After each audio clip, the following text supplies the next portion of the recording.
सुप्रभातम विद्यार्थियों।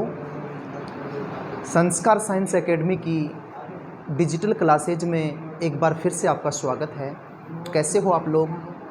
आशा करता हूँ कि सब खुश होंगे, स्वस्थ होंगे, खूब अध्ययन कर रहे होंगे। पिछली क्लास में अपन अध्ययन कर रहे थे अपादान कारक के विषय में। अपादान कारक के विषय में आज अपन अपादान कारक का अंतिम नियम पढ़ेंगे। उस अंतिम नियम में कुछ शब्द हैं जिन शब्दों के योग में हमेशा पंचमी विभक्ति प्रयुक्त होती है। वो शब्द कौन कौन से हैं देखिए। पहला शब्द है रीते, मीन्स होता है बिना। रीते मीन्स होता है बिना। दूसरा होता है प्रभृति, मीन्स होता है से लेकर, से लेकर। तीसरा शब्द है बही, मीन्स होता है बाहर। पूर्वम मीन्स होता है पहले।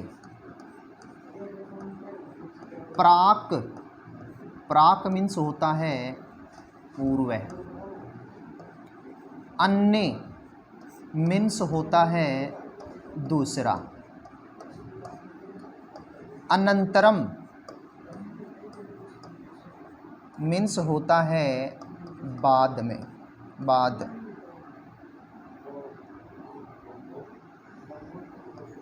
पृथक मीन्स होता है अलग। और अंतिम होता है परम। परम मीन्स भी होता है बाद। देखिए बेटा, ये मैंने 8 वर्ड लिखे हैं। ये कुछ शब्द लिखे हैं। इन शब्दों के योग में हमेशा पंचमी विभक्ति प्रयुक्त होती है। यदि वाक्य में ये शब्द आ जाते हैं तो उनके योग में हमेशा कौन सी विभक्ति प्रयुक्त होगी? पंचमी की। जैसे ज्ञान के बिना,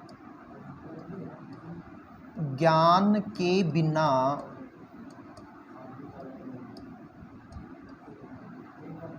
मुक्ति नहीं होती है। मुक्ति नहीं होती है।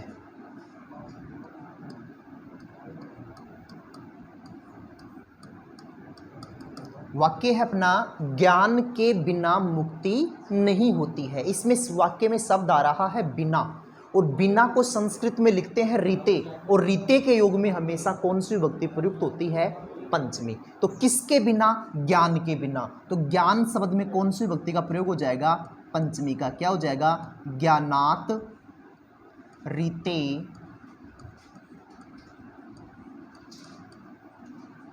मुक्ति ही न भवति। यहां पर ज्ञानात पद में पंचमी विभक्ति का प्रयोग किया है। यहाँ ज्ञानात शब्द को अंडरलाइन करके पूछ लें कि इसमें कौन सी विभक्ति है और क्यों, तो इसमें बेटे पंचमी विभक्ति है। रीते शब्द से योगे। इसका कारण क्या होगा? रीते शब्द से योगे। जैसे पीयूष बाल्यकाल से लेकर, पीयूष बाल्यकाल से लेकर आज तक, आज तक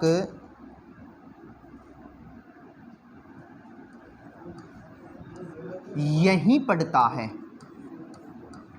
यहीं पढ़ता है। पीयूष बाल्यकाल से लेकर आज तक यहीं पढ़ता है। यहां पर शब्द आ रहा है से लेकर, और से लेकर को संस्कृत में कहते हैं प्रभृति। क्या कहते हैं बेटे? प्रभृति। और प्रभृति के योग में कौन सी विभक्ति प्रयुक्त होती है? पंचमी। तो देखो संस्कृत में जब ट्रांसलेट करेंगे तो क्या बनेगा? पीयूष करता है, प्रथमा विभक्ति का प्रयोग कर देंगे, पीयूष है। अब से लेकर, कब से लेकर? बाल्यकाल से लेकर। तो बाल्यकाल में कौन सी विभक्ति का प्रयोग कर देंगे? पंचमी का। बाल्यकालात प्रभृति अध्यावधि अध्यावधि अत्रैव पठति।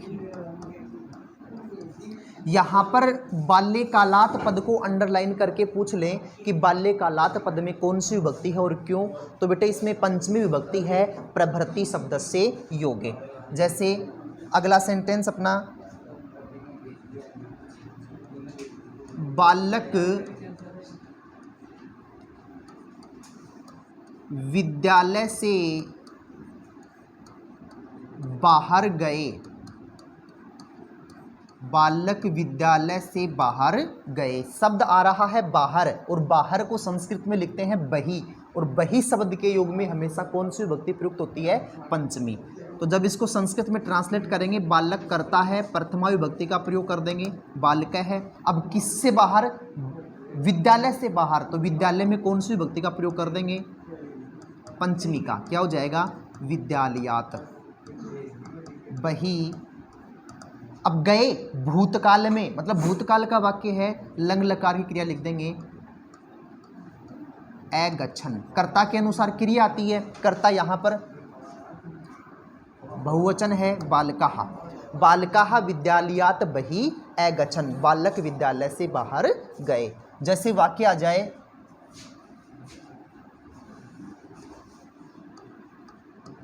नगर से पूर्व, नगर से पूर्व आश्रम है, नगर से पूर्व आश्रम है। पूर्व, पूर्व शब्द को संस्कृत में लेते हैं प्राक, और प्राक शब्द के योग में कौन सी विभक्ति प्रयुक्त होती है? पंचमी। तो किससे पूर्व है? नगर से पूर्व है, तो नगरात् प्राक आश्रम है अस्ति, आश्रम है अस्ति। यहाँ पर आपको नगरात पद में अंडरलाइन करके पूछ लें कि इसमें कौन सी विभक्ति और क्यों, तो इसमें पंचमी विभक्ति है प्राक शब्द से योगे। अगला वाक्य, राम से दूसरा, राम से दूसरा यह कौन है? राम से दूसरा यह कौन है? तो देखो दूसरा शब्द आ रहा है, दूसरे को लिखते हैं अन्य। क्या लिखते हैं? अन्य। और अन्य शब्द के योग में कौन सी विभक्ति का प्रयोग होता है? पंचमी का। तो किससे दूसरा? राम से दूसरा, तो राम शब्द में कौन सी विभक्ति का प्रयोग कर देंगे? पंचमी का। रामात् अन्य अयम कह अस्ति, राम से दूसरा यह कौन है। जैसे नगर से अलग विद्यालय है, नगर से अलग विद्यालय है। शब्द आ रहा है अलग, और अलग को संस्कृत में लिखते हैं पृथक, और पृथक के योग में कौन सी विभक्ति प्रयुक्त होती है? पंचमी। तो किससे अलग? नगर से अलग, तो नगर में कौन सी विभक्ति का प्रयोग कर देंगे? पंचमी का। नगरात् पृथक विद्यालय है अस्ति, विद्यालय है अस्ति। तो ये कुछ वाक्य मैंने आपको बताए।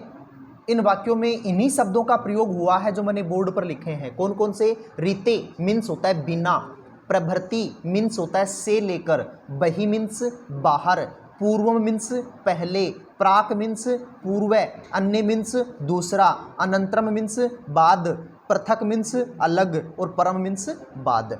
इन शब्दों के योग में हमेशा कौन सी विभक्ति प्रयुक्त होती है? पंचमी। मतलब हिंदी के वाक्यों में आपको बिना, से लेकर, बाहर, पहले, पूर्व, दूसरा, बाद, अलग और बाद, ये शब्द मिलेंगे। संस्कृत के वाक्य में आपको ये मिलेंगे रीते, प्रभृति, बहि, पूर्वम, प्राक, अन्य, अनंतरम, पृथक, परम। तो आपको याद रखना है हमेशा रीते, प्रभृति, बहि, पूर्वम, प्राक, अन्य, अनंतरम, पृथक और परम शब्द के योग में कौन सी विभक्ति का प्रयोग होता है? पंचमी का। जैसे अपन ने एक वाक्य पढ़ा, ज्ञान के बिना मुक्ति नहीं होती है, मतलब शब्द आ रहा है बिना। कौन शब्द आ रहा है? बिना। तो बिना को संस्कृत में लिखते हैं रीते, तो रीते के योग में कौन सी विभक्ति का प्रयोग होता है? पंचमी का। तो किसके बिना? ज्ञान के बिना। तो ज्ञान शब्द में अपन ने कौन सी विभक्ति का प्रयोग कर दिया? पंचमी का। ऐसे ही पीयूष बाल्यकाल से लेकर आज तक यही पढ़ता है, तो देखो शब्द आ रहा है से लेकर, और से लेकर को संस्कृत में क्या कहते हैं? प्रभृति। क्या कहते हैं बेटे? प्रभृति। प्रभृति के योग में कौन सी विभक्ति का प्रयोग होता है? पंचमी का। तो किससे लेकर? बाल्यकाल से लेकर। तो यहां पर जब इसको संस्कृत में अनुवाद किया गया तो अपन ने बाल्यकाल शब्द में कौन सी विभक्ति का प्रयोग कर दिया? पंचमी का। जो पीयूष है बाल्यकालात् प्रभृति अद्यावधि अत्र एव पठति। यहां पर आपको बाल्यकालात् पद को अंडरलाइन करके पूछ लें कि बाल्यकालात् पद में कौन सी विभक्ति है और क्यों, तो बेटे आपका उत्तर होगा पंचमी विभक्ति प्रभृति शब्द से योगे। मतलब जिस शब्द के योग में पंचमी विभक्ति का प्रयोग हो रहा है उस शब्द का नाम लिख करके शब्द से योगे जोड़ना। जैसे रीते आ रहा है तो रीते शब्द से योगे, प्रभृति आ रहा है तो प्रभृति शब्द से योगे, बही आ रहा है तो बही शब्द से योगे, पूर्वम आ रहा है तो पूर्वम शब्द से योगे, प्राक आ रहा है तो प्राक शब्द से योगे, अन्य आ रहा है तो अन्य शब्द से योगे, अनंतरम आ रहा है तो अनंतरम शब्द से योगे, पृथक आ रहा है तो पृथक शब्द से योगे, और परम आ रहा है तो परम शब्द से योगे आपका कारण हो जाएगा। तो इसी के साथ में आपका अपादान कारक पूर्ण हुआ। मिलते हैं संबंध कारक के साथ में नेक्स्ट क्लास में। धन्यवाद।